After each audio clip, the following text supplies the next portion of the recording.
L'accordéon de Félicien Brut lors de la cérémonie d'ouverture des JO 2024. Son avatar accueille le public dès l'entrée de la nouvelle expo du Musée national du sport. T'imagines les centaines et centaines de danseurs qu'il faut? Grégory est venu avec plusieurs enfants de son club de karaté. C'est toujours impressionnant de voir tout ça et les petits sont ébahis de voir déjà des costumes aussi beaux, voir combien de gens se sont mis à les faire. Je trouve qu'ils sont jolis, ils ont les couleurs et ça fait revivre les JO 2024.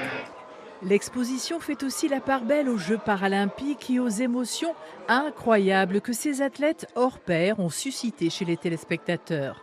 Mais la pluvieuse cérémonie des JO avec ses polémiques à répétition n'a pas fait que des heureux, à la différence des Jeux de Milan-Cortina, et des visiteurs l'expriment clairement. Moi, je m'attendais à un peu plus de tradition, surtout que si on avait un regard là, international, c'était un peu gâché, mais bon, c'est pas grave. C'est pas du tout le cas des Jeux d'hiver.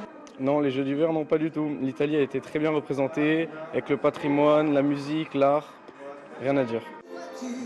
L'exposition qui démarre à peine sera évolutive avec des surprises jusqu'aux Jeux de 2030. Les pièces vont changer, le graphisme va changer, les vitrines vont un peu changer de place, mais voilà, le but c'est que tous ces athlètes qui ont fait briller les Jeux, la France, mais aussi le monde, puissent être représentés dans cette exposition. À voir absolument le costume de l'étincelante cavalière au cheval d'argent.